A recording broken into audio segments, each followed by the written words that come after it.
지난 월요일 아침에 교회에 가서 기도를 하는데 한참 기도를 하는 가운데 삭개오가 머리에 떠올라서 삭개오 이야기가 쫙 지나가는 거예요. 그러다가 하나님께서 제게 큰 영감을 주시더라고요. 그래서 오늘 좀 그때 제가 받았던 그 영감을 함께 쉐어를 하고 싶습니다. 사람들은 흔히 빈손으로 왔다가 빈손으로 가는 인생이다, 그렇게 말합니다. 예, 그렇죠. 그런데 저는 그날 아침에 기도를 하다가 정말 인생이 빈손으로 왔다가 빈손으로 가는 그런 별 볼 일 없는 무의미한, 아니 쓰레기 같은 인생으로 끝날 것인가?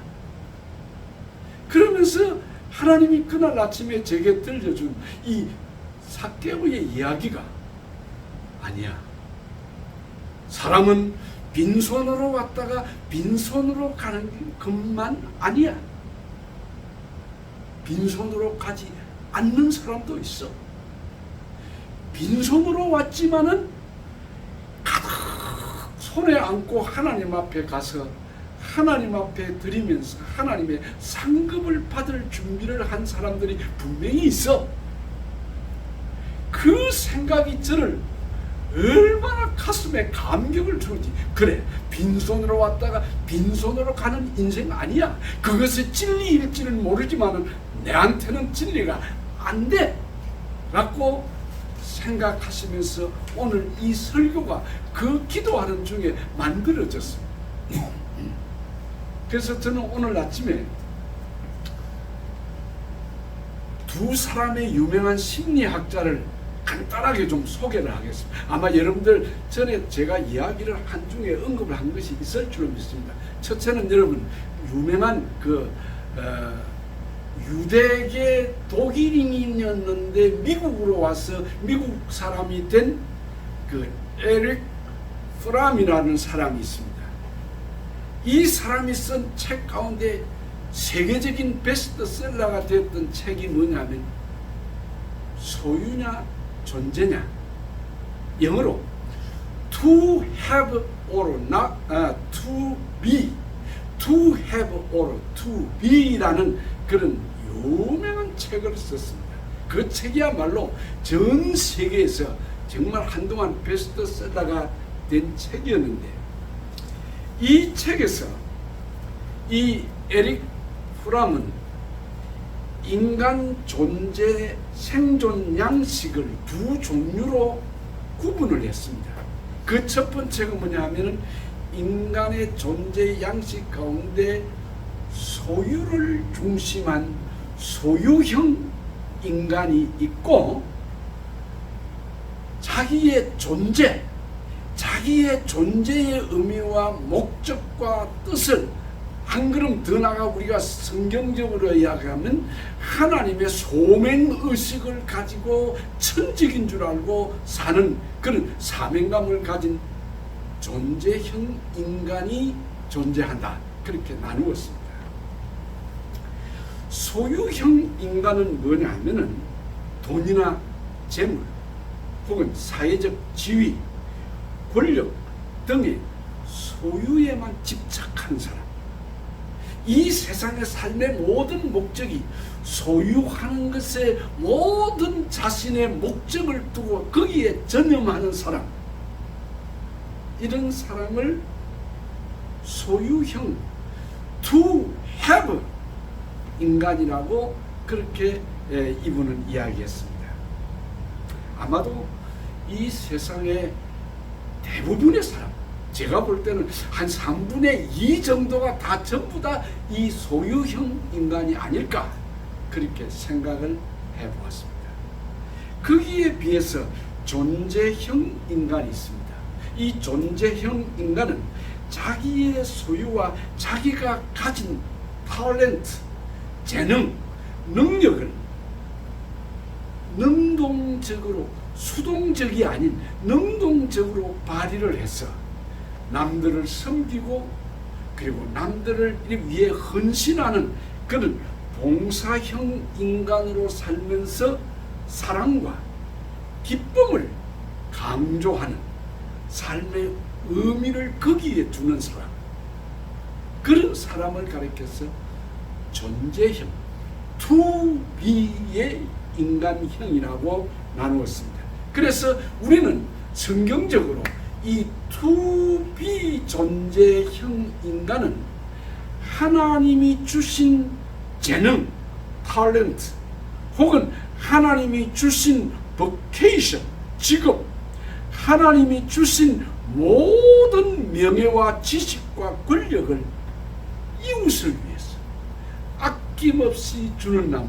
여러분, 아낌없이 주는 나무 이야기 책 그 이야기 읽어보셨습니까? 그 동화입니다. 아주 짧은 그 동화인데 이 아낌없이 주는 나무처럼 모든 자기가 가지고 있는 것을 나누어 주는 사람, 섬기는 사람, 남들을 대접해 주는 사람, 자기 가진 복을 흘려 보내는 사람, 이런 사람을 가리켜서 존재형 인간이라고 합니다. 그렇다면 빈손으로 왔다가 빈손으로 가는 인생, 즉 공술의 공수거라고 하는 이 말은 소유형 인간에게는 해당되는 말씀이지만 존재형 인간에게는 해당되지 않는 이야기입니다.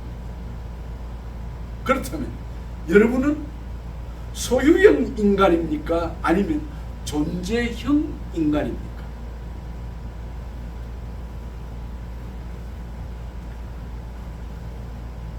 제가 두 사람의 심리학자를 소개를 한다고 했는데, 두 번째로 오늘 이 설교의 서론 부분에서 여러분께 도움이 되려고 하는 것은 그 에이브럼 메슬로우라는 사람이 이 인간 욕구를 5단계로 설명을 했습니다. 그래서 이 삼각형을, 정삼각형을 바르게 이렇게 세워놓은 맨 밑바닥 이 넓은 부분부터 시작해서 5개의 이 인간 욕구의 피라미드를 설명을 했는데, 여러분 제가 잠시 언급만 하겠습니다. 생리적 욕구, 안전 욕구, 소속감 욕구, 그리고 자존감 욕구, 그리고 맨 그 피라미드 정상에는 자아실현의 욕구가 있다. 그걸 영어로 self-actualization need, 그러니까 자기 실현의 욕구가 있다는 거죠. 아주 많은 그 사람들에게 아주 센세이션을 일으킨 그런 심리학자의 논문이었습니다. 그런데 이 논문을 발표한 이후에 그의 제자들과 그 자신이 다시 이 자기의 인간 욕구 5단계의 이 욕구에 대한 이론을 수정을 해서 보완해서 거기다가 3가지를 더 인간 욕구를 첨가해 가지고 8가지 인간 욕구의 단계를 설명했는데 다 소개하지 않겠습니다.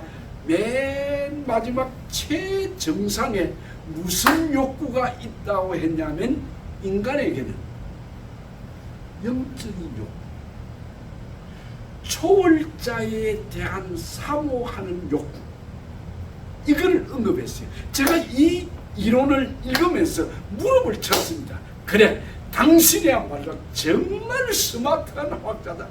정말 멋있다. 인간은 누구나 먹고 사는 문제, 그리고 우리의 삶에 이런 욕망의 단계가 있지만, 그러나 인간은 빵으로만은 살 수 있는 존재가 아니고 인간에게는 영적인 갈급함, 영적인 목마름이 있는 존재입니다. 그래서 이 메슬로우가 8가지의 인간 욕구로 수정을 해서 발표하면서 인간에게는 영적인, 초월적인 절대자를 향한 욕구가 있다. 욕망이 있다. 아주 멋진 예, 그렇습니다. 우리 성경을 보더라도 그렇습니다. 인간은 종교적인 동물입니다. 인간은 하나님의 형상으로 지음을 받았기 때문에 인간은 영적인 초월자에 대한 욕구가 있습니다.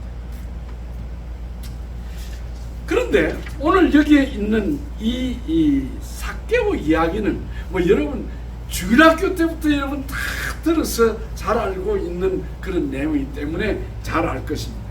그러면 이 삭개오가 어떻게 이렇게 예수를 만나 변화가 됐을까? 어떻게 이 삭개오가 거듭났을까? 어떻게 이 삭개오가 하나님의 부름을 받아서 멋진 인생을 살고 갔을까? 그런데 그 삭개오의 현실을 한번 살펴보았습니다. 그의 육체적인 그런 이 세상적인 그의 상태는 성경은 이렇게 묘사를 했습니다. 세리장이라고 했습니다. 세무서의 장입니다. 소위 말하면 국세청 직원이든지 아니면 국세청 산하에 있는 세무서 소장이든지 아니면은 국세청장이 되었든지 간에 어쨌든 이 사람은 세리장이라고 하는 이 말 속에서 그는 그 당시에 로마의 식민지 하에서 출세한 사람, 권력을 가진 사람, 명예를 가진 사람. 그러다가 성경은 다시 말하기를 그를 부자라 그랬습니다. 돈 많이 벌었다는 것입니다.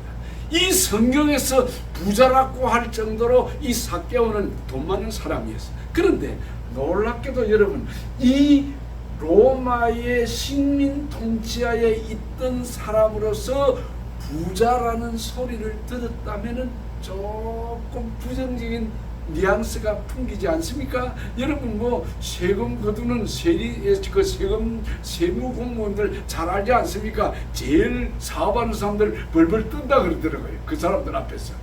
저는 한 번도 사업을 알면 잘 모르겠습니다. 그런데 제가 목회할 때 보니까 권사님, 장로님들 세무서가 한 번 들어닥치면 막 벌벌벌 떨더라고 그냥. 그런데 여기 삭개오를 향하여 부자라고 하는 이 말씀에는 삭개오는 로마의 식민 통치하에서 횡령을 많이 해서 부자가 됐구나, 돈 많이 벌 그런 뜻입니다. 그러니까 이 말 속에서 그는 인간적으로는 출세했습니다. 성공했습니다. 그것도 로마 식민지 하에 통치를 받고 있는 비지배국의 국민으로서 상당한 상류층의 계급에서 살던 많은 사람들이 보고 우러러볼 만큼 성공한 사람이었습니다. 그러나 그는 도둑놈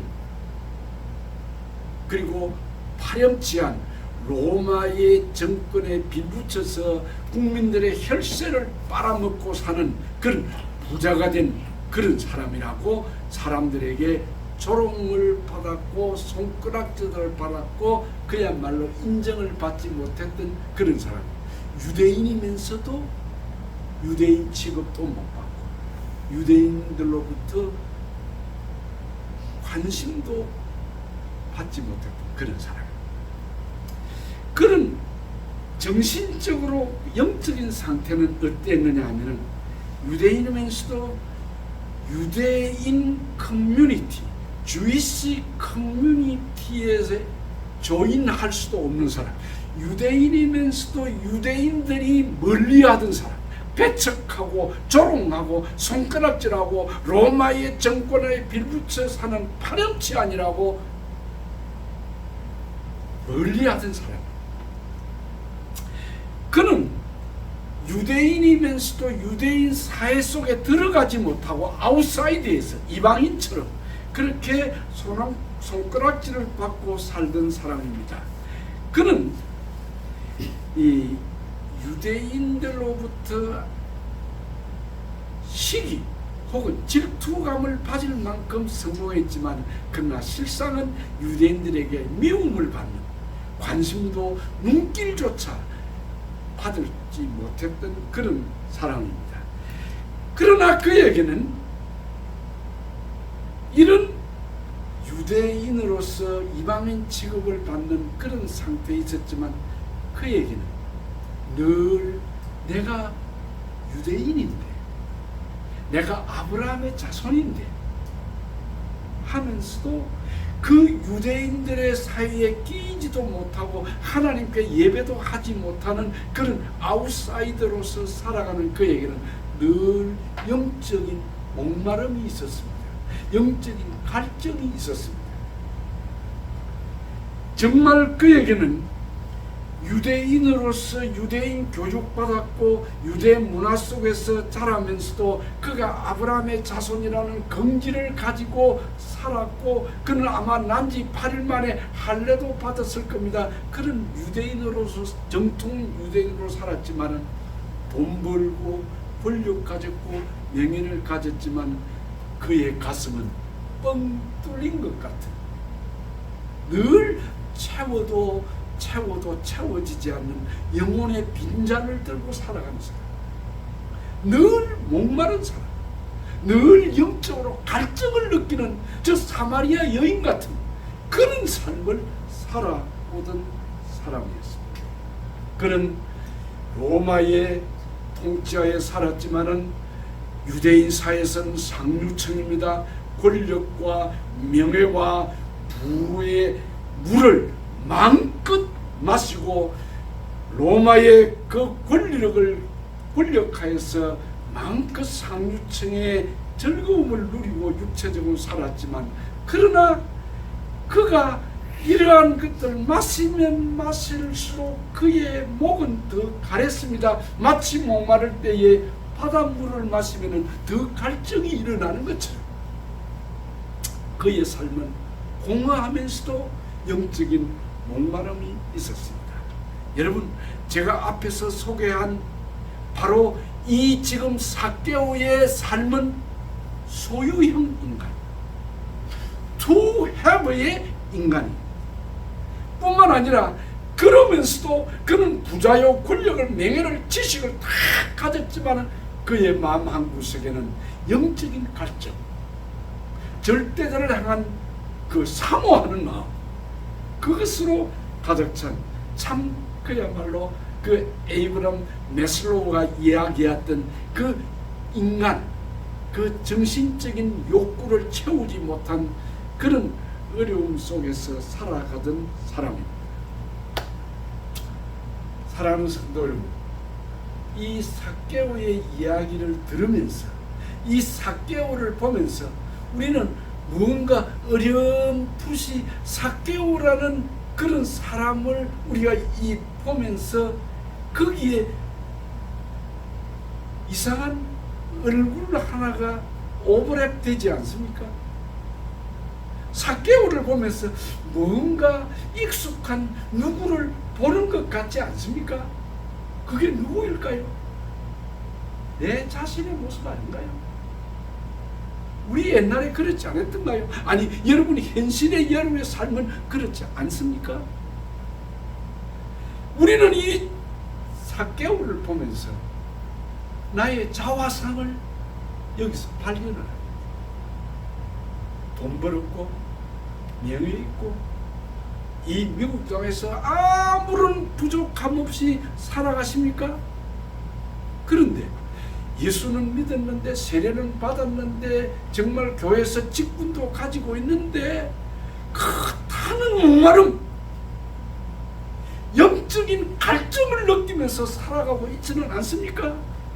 여러분, 그 7, 80년대에 한국의 군부 독재에 반대해서 민주화 운동을 일으킬 때 여러분, 그 지도자 가운데 한 사람이었던 유명한 시인 김지아씨 고인이 되었습니다. 김지아씨가 그 민주화 운동을 일으키는 그 운동권 젊은 학생들, 젊은 그 청년들을 그 이끌어가는 그 민주화 운동을 일으킬 때 내건 캐치프레이즈가 뭔지 아십니까? 타는 목마름으로. 참 멋진, 역시 참 그 시인들, 소설가들, 문학가들 그 표현 하나 아주 젊은이들의 마음을 확 사로잡았습니다. 타는 목마름으로 민주화에 대한 갈증, 자유에 대한 그 참 타는 목마름, 그것이 젊은이들로 하여금 그 군부 독재를 물리칠 수 있었던 그런 캐치프레이즈가 되었습니다. 오늘 여러분에게 이 타는 목마름이 있습니까?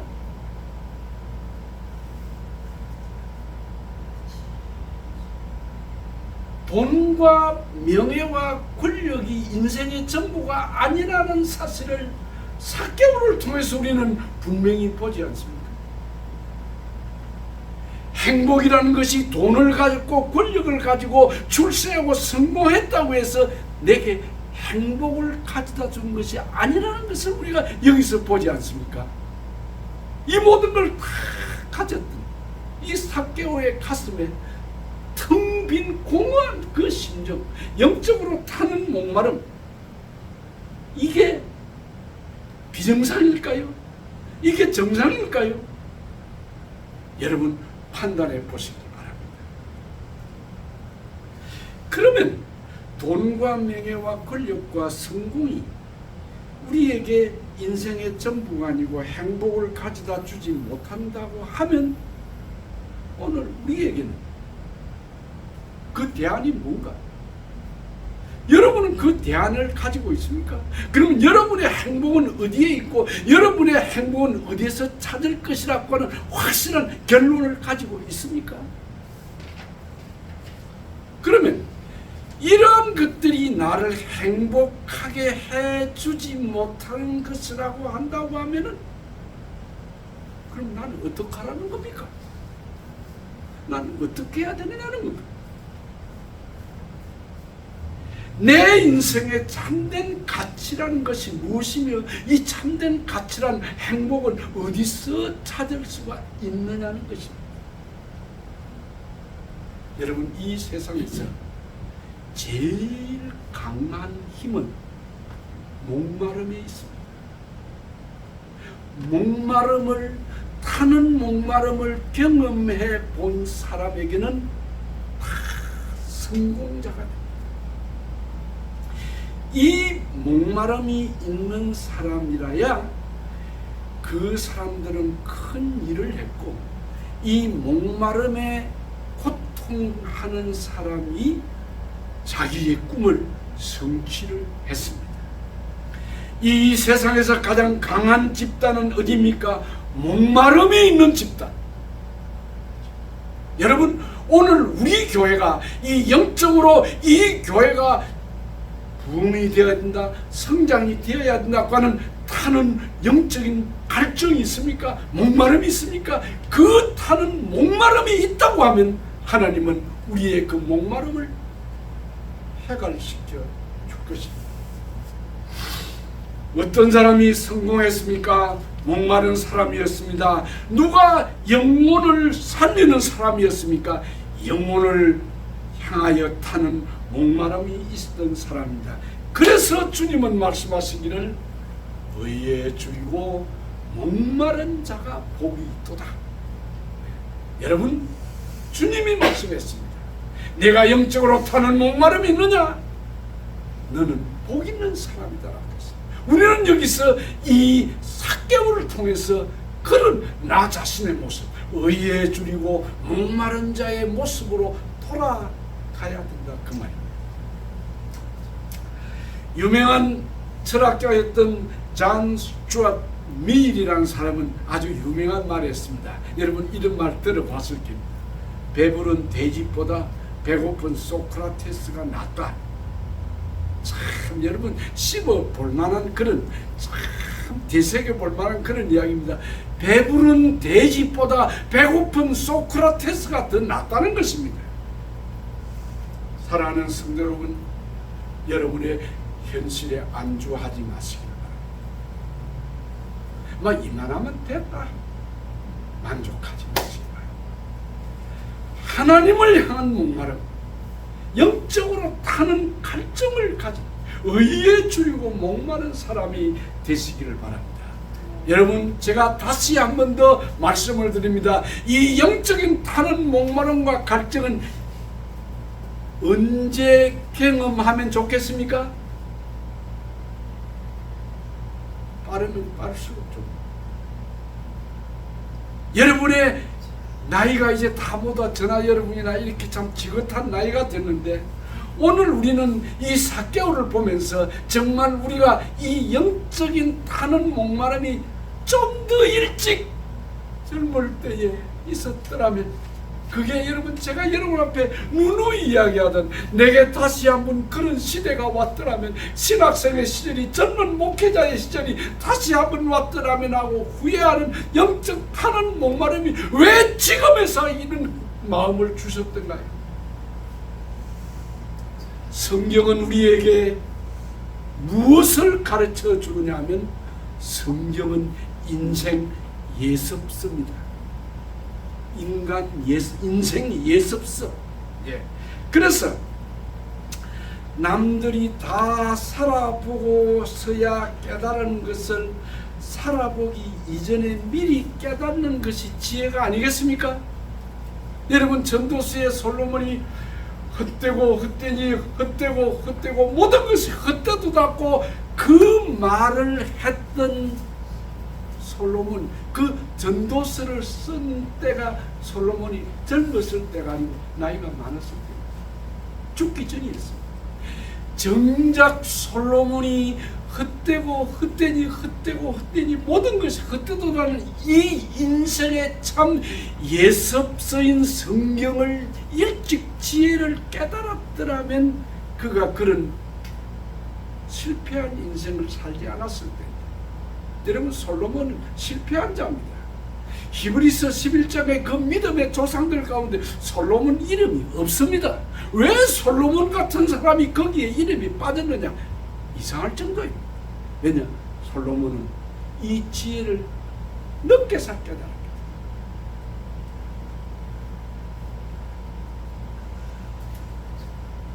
이 삭개오를 누가 어떻게 변화시켰느냐? 그것은 바로 삭개오의 타는 목마름이 있었기 때문이고, 두 번째로는 예수 그리스도예요. 오늘 삭개오가 만났던 이 예수를 만나야 됩니다. 그가 영적 타는 목마름으로 참 안절부절 못하고 있을 때 예수님이 한 번은 자기가 사는 여리고 동네를 지나가신다는 겁니다. 그 소식을 접한 삭개오가 예수님을 만나러 쫓아가는데 많은 사람들이 지금 옹이해가지고 갑니다. 그런데 성경은 말합니다. 삭개오 키가 작은 사람이었어요. 그러니 그 많은 무리들 앞에 어떻게 가서 예수님을 볼 수 있겠습니까? 그래서 그냥 어린아이처럼 쫓아가서 예수님이 지내가실 그 길목에 앞서 쫓아가서 뽕나무 위로 그냥 올라갔습니다. 여러분, 지금 삭개오의 신분이 어떤 사람입니까? 적어도 로마 식민 통치하에서 상류층에 사는 그런 출세한 사람, 성공한 사람, 많은 사람이 우러러보는 그런 사람인데 품위도 없이 나무에 엉금엉금 기어 올라간다? 있을 수 없는 이야기. 어떻게 부자를, 옛날 우리 어릴 때 어른들이 하시는 말씀, 양반은 절대로 뛰어가지 않는다. 옛날에 그 이야기 듣고, 그래서 우리도 그 양반이라고 한번 폼째 보려고 슬슬 가보려고 했는데 우리는 그게 안 됩니다, 여러분. 그런데 이 지금 삭개오가 그 신분이면은 세리장이요 부자였는데 쫓아가서 어린아이처럼 그냥 나무 위로 기어 올라갑니다. 누가 뭐래든 영치도 체면도 불구하고 자존심도 다 내던지고 예수님 보아야 되겠다는 그 일념으로 뽕나무 위로 올라갔습니다. 그리고는 나무숲 잎을 헤치고 길을 내려다보고 있습니다. 예수님이 지나가는 모습 보려고요. 그런데 예수님이 그냥 지나가실 줄 알았는데 그 나무 밑에 오셔서 서더지만 위를 쳐다보시면, 삭개오야, 속히 내려오라. 저는 오늘 이 설교 제목을 삭개오야 내려오라 라고 하려다가 아니야, 속히 내려오라. 오늘 이 설교를 듣는 여러분, 속히 여러분도 삭개오처럼 변하시기 바랍니다. 이 삭개오가 빨리, 영어로 immediately, quickly 내려왔습니다. 내려와서 예수님 자기 집에 모시고 갔습니다. 그런데 그 예수님이 그 나무 위에 앉은 삭개오를 보고 삭개오야 속히 내려오라는 그 말은 오늘 우리식 표현으로 한번 해볼까요? 삭개오야 빨리 내려와. 나 오늘 너 집에 가서 잘 거야. 그리고 너 오늘 저녁 나 좀 먹여줄 수 있겠지? 그런 말 아니겠습니까? 그 이야기를 들었던 삭개오의 심정을 상상해 보시기 바랍니다. 예수님 만나려고 염치체면 자존심도 부구하고 신분 그런 거 그냥 다 집어던지고 뽕나무로 올라가서 그냥 지나갈 줄 알았는데 그거 예수님 얼굴만 보려고 했는데 그 예수님이 오시더니 자기 이름을 불러줍니다. 모든 유대인들이 관심도 눈길도 존경은커녕 자기를 향하여 손가락질 받고 살던 그 유대인이면서도 유대인 대우를 받지 못했던 그 공허한 불쌍한 고립된 삶을 살던 삭개오에게 주님이 찾아오셔서 삭개오야 속히 내려. 나 오늘 니네 집에 가서 잘 거야. 너나 밥 먹여줄 수 있지? 그 이야기를 들은 삭개오의 가슴이 벌렁벌렁 뛰지 않았겠습니까? 심장이 고동치지 않았겠습니까? 그리고는 그 예수님을 자기 집에 모시고 왔는데 사람들이 수군거립니다. 아이고 저 예수라는 저 사람이 하나님 아들이고 메시아라고 하더니만은 저 죄인의 집에 들어간다. 죄인 집에 들어가서 밥 먹고 자려고 죄인의 집에 들어간다고. 사실은 삭개오는 죄인 취급받았습니다. 그러나 그 삭개오가 예수님을 자기 집 앞에 모셔놓고 무릎을 꿇고 예수님 앞에 하는 말. 예수님, 내 가진 재산 절반을 가난한 자들을 위해서 내어놓겠습니다. 그리고 내가 지금까지 세리 공무원으로서 남의 것을 속여 뺏고 형령한 건 있으면 내가 4배나 갚겠습니다라고 이야기를 했습니다. 여러분, 변하여 새 사람이 된 겁니다. 소유형 인간에서 존재형 인간으로 이 삭개오가 바뀌었습니다. 그런데 예수님께서 삭개오를 보고 예의 못된 놈, 부정축제한 이 돈밖에 모르는 놈아, 네 재산 내놔, 회개해라, 그런 말도 안 했어요. 고함도 치지 않았어요. 회개하라고 말도 안 했어요. 그저 삭개오야, 나 너 집 가서 너 집 가서 잘 거야. 그 한마디, 그 따뜻한 한마디에 완전히 그는 거듭났습니다. 새 사람 변하여 새 사람 되었습니다. 사랑하는 성도 여러분, 영적인 갈증을 앓고 있던 정말 영적인 그 몸부림을 치고 있던 이 삭개오에게 드디어 때가 왔지 않습니까? 사모하는 영혼, 줄인 영혼을 채워주시는 우리 하나님께 여러분도 오늘 이 삭개오 같은 영적인 타는 목마름이 있기를 바랍니다. 그런데 결론적으로 여러분, 예수님이 그 여리고 왜 가셨을까요? 우연히 지나가다가 갔겠습니까? 제가 자주 하는 이야기입니다.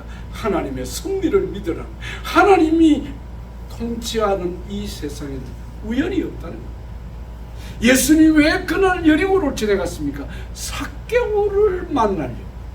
삭개오 구원하십니다. 왜 예수님이 사마리아를 통과했습니까?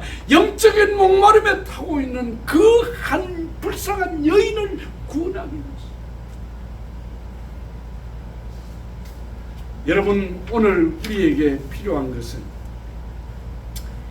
영적인 목마름을 가지고 주님을 사모하고 전능하신 하나님을 가까이 하려고 하는 그 타는 목마름이 있는 자에게는 주님이 지나치지 않습니다.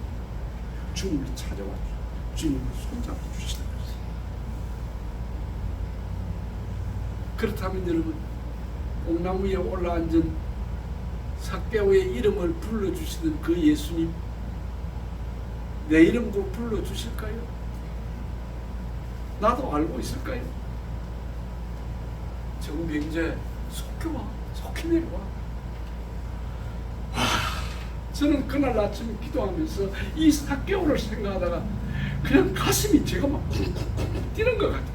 만약에 주님이 내 이름 불러주시면서 정민재 내려와, 정목사 내려와, 나 오늘 네 집에 자고 갈 거야, 아마 까무라치지 않았겠네. 이사야 49장 14절 16절에 오직 시온이 이르기를 여호와께서 나를 버리시며 주께서 나를 잊으셨다 하였거니와 여인이 어찌 그 젖먹는 자식을 잊겠으며 자기 태에서 난 아들을 긍휼히 여기지 않겠느냐.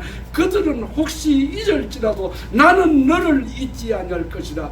내가 너를 내 손바닥에 새겼다.